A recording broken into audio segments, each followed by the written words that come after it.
Abre sua Bíblia em Lucas capítulo 10. Evangelho de Lucas, capítulo 10. Nós vamos ler os versos 5 a 29. E depois a exposição se estenderá até o verso 37. Então, Lucas capítulo 10, dos versos 25 em diante. Nestes 3 últimos domingos, nós falamos sobre relacionamentos interpessoais. Eu tive um professor saudoso e a frase que ficou em minha mente, ele disse: se você não sabe relacionar-se, não importa o que mais você saiba. Se você não sabe se relacionar com as pessoas, você pode ser PhD em filosofia, você pode ser um engenheiro, você pode ser um formado do Massachusetts Institute of Technology, não interessa, você não sabe nada. Você precisa aprender, porque viver é relacionar-se. E a Bíblia nos ensina muito sobre o relacionamento. E hoje, pela manhã e à noite, estaremos concluindo esta série de reflexões sobre relacionamentos interpessoais. Uma ocasião muito boa quando vamos participar da ceia do Senhor. Lucas capítulo 10, verso 25 diz: certa ocasião, um perito da lei levantou-se para pôr Jesus à prova e lhe perguntou: mestre, o que eu preciso fazer para herdar a vida eterna? O que está escrito na lei? Respondeu Jesus. Como você a lê?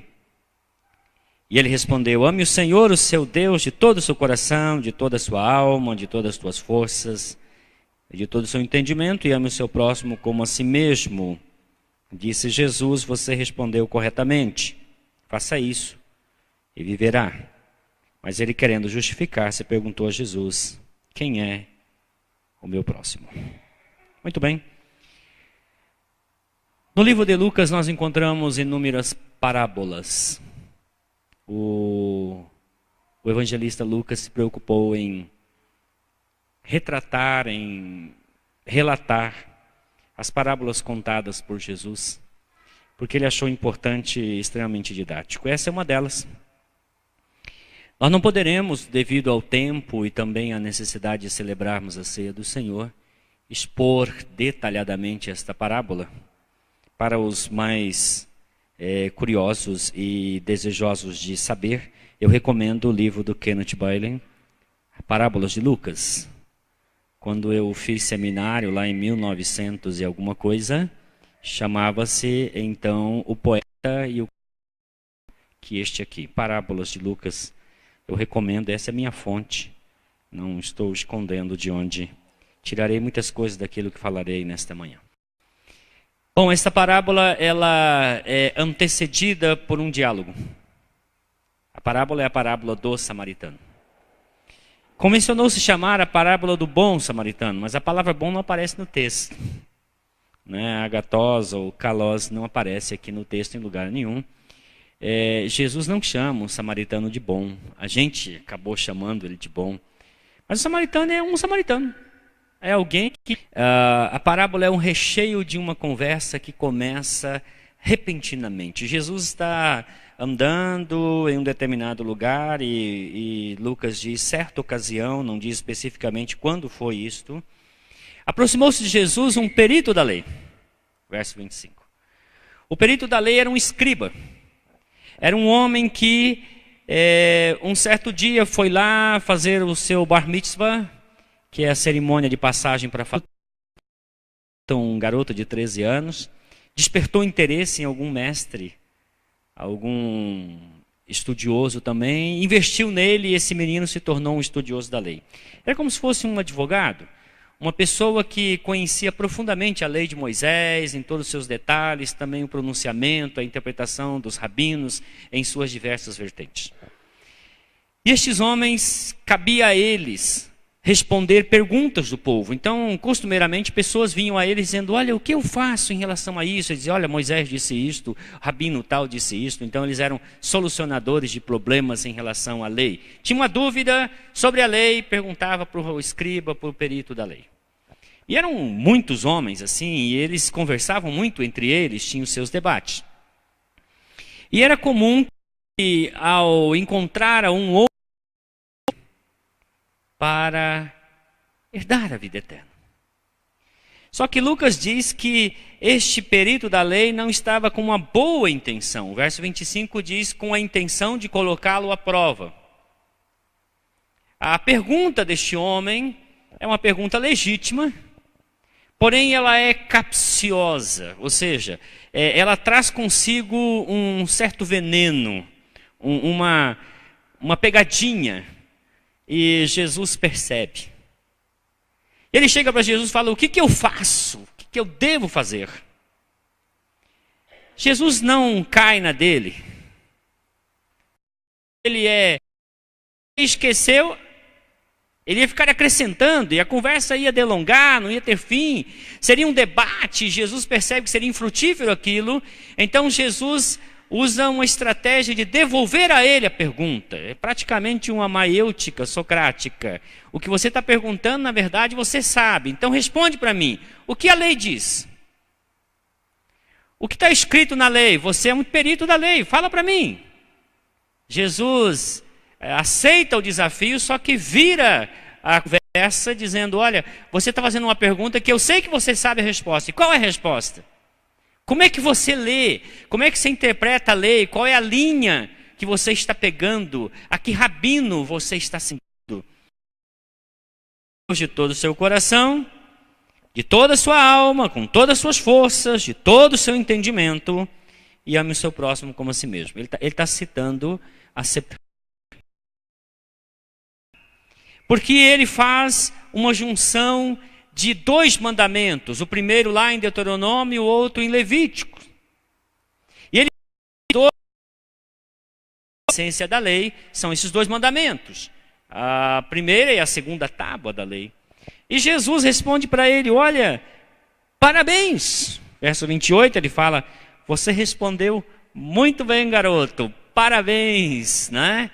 Congratulations, você respondeu com maestria. Agora só falta uma coisa. Vai, faça isso.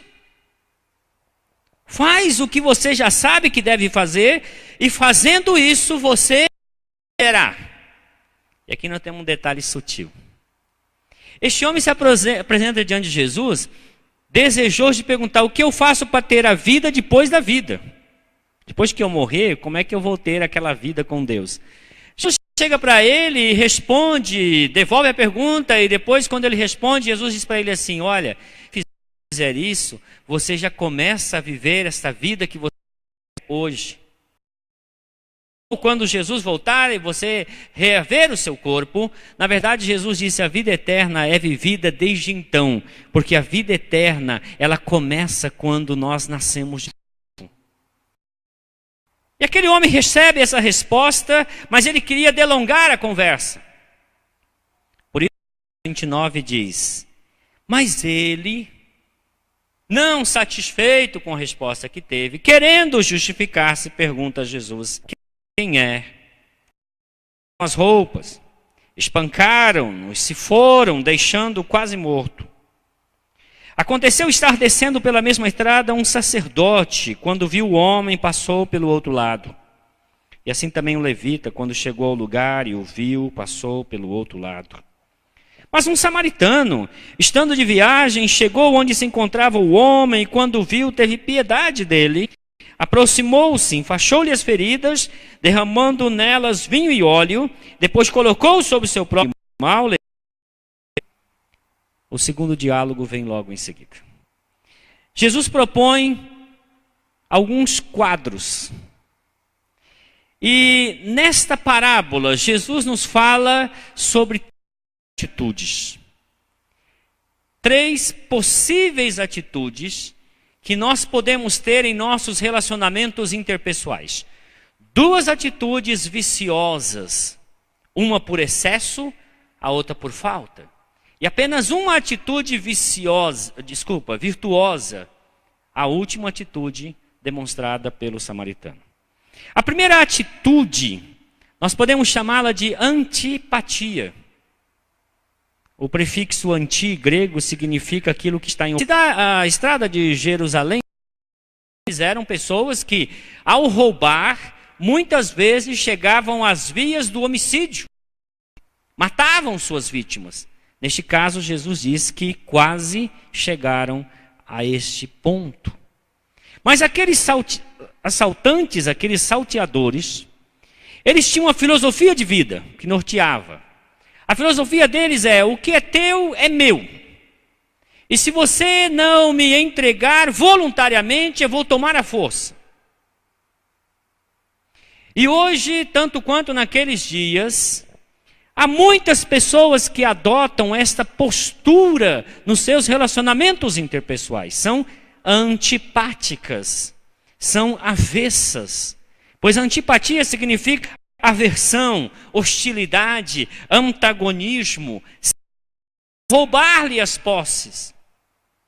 E não hesitam quando este homem, ao alcance deles, atacam-no, tomam tudo o que ele tem, batem nele, roubam-lhe a roupa, e desde muita gente adotando essa postura.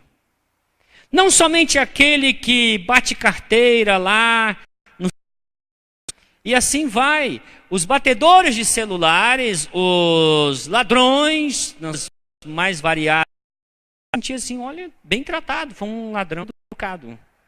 Falou, com licença, você pode sair? Eu falei, sim, pois não. Ele entrou e foi embora. Relacionamento, né? Bombacha e tudo.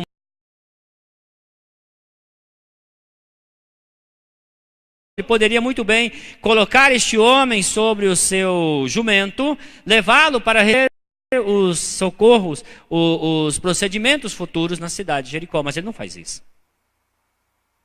Ele passa de largo, ele vai embora. A atitude do sacerdote e também do levita é apatia.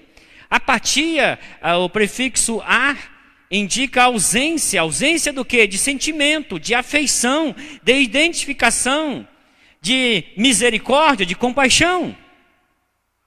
Este sacerdote segue o seu caminho como se nada tivesse acontecido, como se ele não tivesse visto nada. Logo em seguida a narrativa, Jesus diz que descia por aquele mesmo lugar também um levita. O levita não tinha uma cavalgadura, mas Jesus disse que o levita foi mais curioso, chegou mais perto. Ao passar, olhou, deu uma sondada, será que está vivo? Não. Mas o levita tinha, de uma certa maneira, uma desculpa. O sacerdote que podia ajudar, não ajudou, quem sou eu para ajudar esse camarada? Eu vou embora. Nem prestou os primeiros socorros. Na verdade, esses homens religiosos, eles tinham também razões religiosas. Dava mais ou menos uma semana. Dava trabalho, porque vai que o homem está morto. E eu não sei quem é esse cara. Jesus não diz que homem era este, se ele era judeu, samaritano, se ele era um romano. Não sabemos. Um árabe, um filisteu, não sei. O levita, assim como o sacerdote, age apaticamente. Nós também podemos, em nossos relacionamentos interpessoais, agir apaticamente, dizer, não é problema meu, não tenho nada a ver com isso. O velho ditado, quem colocou Mateus no mundo? Não fui eu quem sujou esses pratos, não vou lavá-los. A responsabilidade é sempre do outro, nunca é minha. Por verdade, eu sei que eu tenho que cuidar das minhas coisas, mas que as outras pessoas cuidem das suas outras coisas. Um dia, lá na cidade de Marília, aconteceu um incidente. E aí, então, eu usei esse incidente para ilustrar uma verdade. Uma senhora, uma jovem senhora, estava dirigindo seu carro perto do lugar onde fica lá o McDonald's, em Marília. E num cruzamento, então, ela foi abordada por alguém pedindo-lhe ajuda. E como ela fechou o vidro, esse alguém jogou um líquido. Vidro, ainda bem que ela tinha fechado o suficiente. Aí ela viu que aquilo provocou um derretimento em que você para num sinal vermelho e alguém joga ácido em você. Aí você descobre, é um problema seu sim. Com certeza.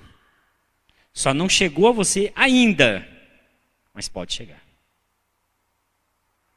Por isso, quando nós adotamos uma posição de apatia, nós também nos tornamos vulneráveis e começamos a repassar a responsabilidade para os outros. Aqui no Brasil existe o discurso assim, isso é um problema do governo. É uma excessiva. Pensem, a responsabilidade é nossa. Nós temos que entender que um viver apático é um viver perigoso.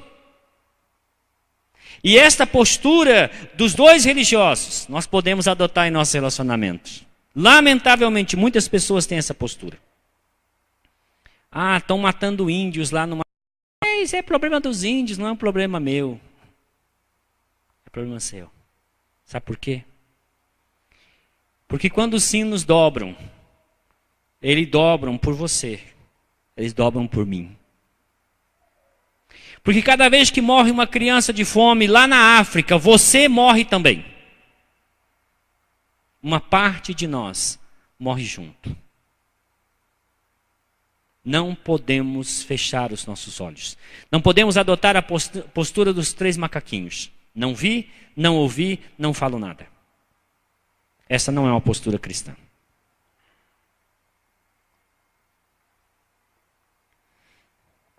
Relato continua. Os ouvintes de Jesus esperavam que Jesus dissesse assim: um homem caiu nas mãos dos salteadores, ficou nessa situação, descia um sacerdote, descia um levita. O próximo da lista eles esperavam que, e descia um judeu. Mas Jesus surpreende eles dizendo, e descia um samaritano. Eles odiavam os samaritanos. Os samaritanos, eles moravam numa região, lá no ano 722 a.C., eles foram misturados às outras nações. Eles eram israelitas misturados. Já viram aquele negócio lá, brasiguaios? São brasileiros. Ele não é japonês. Ele é conhecido lá como estrangeiro, como alguém que não faz parte daquele povo. Então é mais ou menos essa a ideia. Ele é um gaidin. Então, o samaritano era uma pessoa com quem eles não tinham nenhum contato, não queriam. Lá em João capítulo 4 você descobre isso. Mas isso vem de rivalidade histórica. Desde 722 a.C., passando pelo período dos Macabeus, os samaritanos viviam em constante hostilidade contra os judeus. E agora Jesus diz, um samaritano descia também. E esse samaritano possivelmente um comerciante. Quando vê aquele homem, ele tem uma atitude diferente. Ele tem uma atitude de empatia. O prefixo em é uma identificação. Identificado em sentimento. Empático significa aquele que se coloca no lugar do outro. O simpático é aquele que sente com o outro. O empático é aquele que sente no lugar do outro. É mais do que simpatia, é identificação no sofrimento de outrem. Este homem olha e pensa, podia ser eu. E se eu estivesse ali, o que eu queria que alguém fizesse? Eu estaria esperando que alguém, ao transitar por aqui, me visse nessa situação, descesse da sua cavalgadura e me ajudasse. Aquele homem colocou sobre a sua cavalgadura e o levou até Jericó.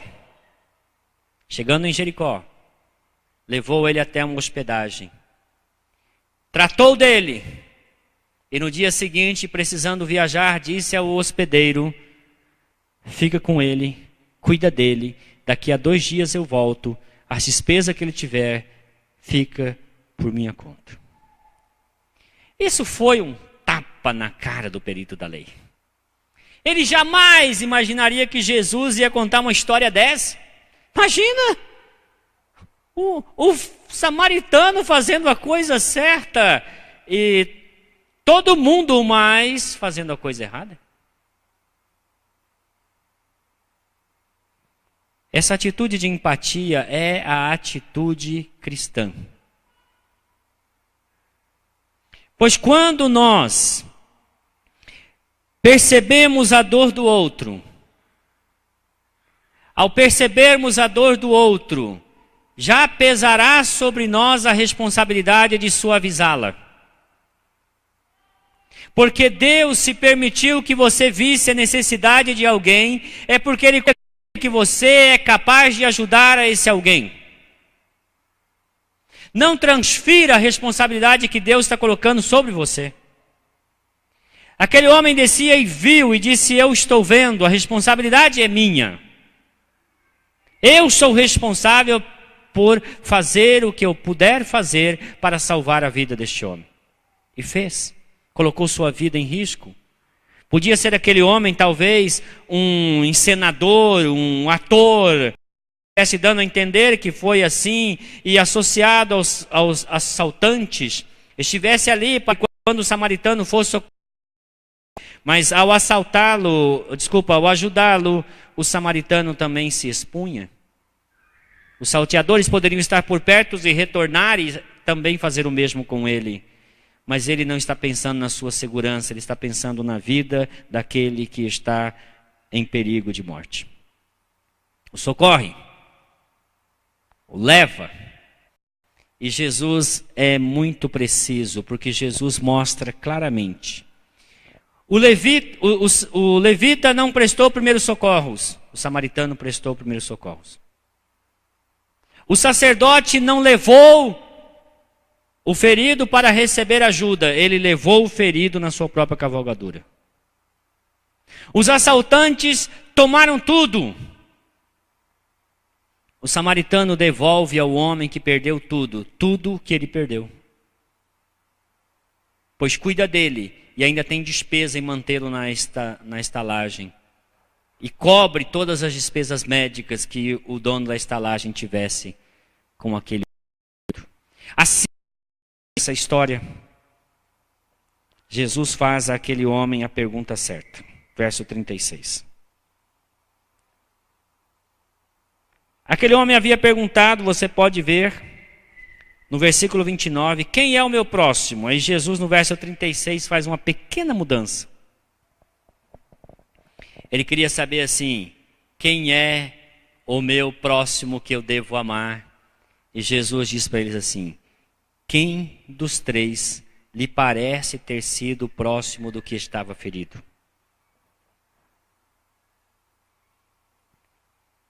O seu próximo é alguém que estiver em necessidade. E você é o próximo desse alguém. E é de você que este próximo está esperando o amor.